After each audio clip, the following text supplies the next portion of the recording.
আসসালামু আলাইকুম রহমতুল্লাহ। আলহামদুলিল্লাহ ওয়াহিদা ওয়াসসালাতু ওয়াসসালামু আলা মান লা নাবিয়্যা বা'দ। এই পাখিটি মূলত আমাদের দেশীয় তিলক ঘুঘু।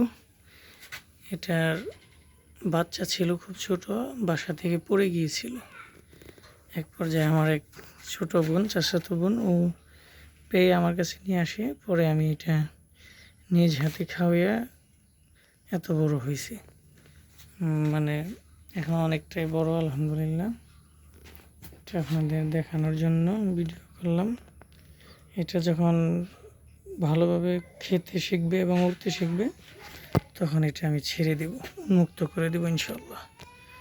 আর এটা বাচ্চাটা মারা যাবে বিদায় আমি হাতে খাওয়াইয়া বড় করলাম, যাতে বা পাখিটা বেঁচে থাকে, এই আশায় আর কি। সে আস্তে আস্তে বড় হচ্ছে, আরও বড় হবে আশা করি। খুবই চমৎকার লাগে, মায়া কাজ করে আসলে। তারপরেও তাকে আমি উন্মুক্ত করে দেব, কারণ সে বনের পাখি, তার স্বাধীনতা আছে এবং স্বাধীনভাবে বাঁচার অধিকার আছে আমি মনে করি ইনশাল্লাহ। তো ঠিক আছে, সবাই দোয়া করবেন। আসসালামু আলাইকুম রহমতুল্লাহি ওয়া বারাকাতুহু।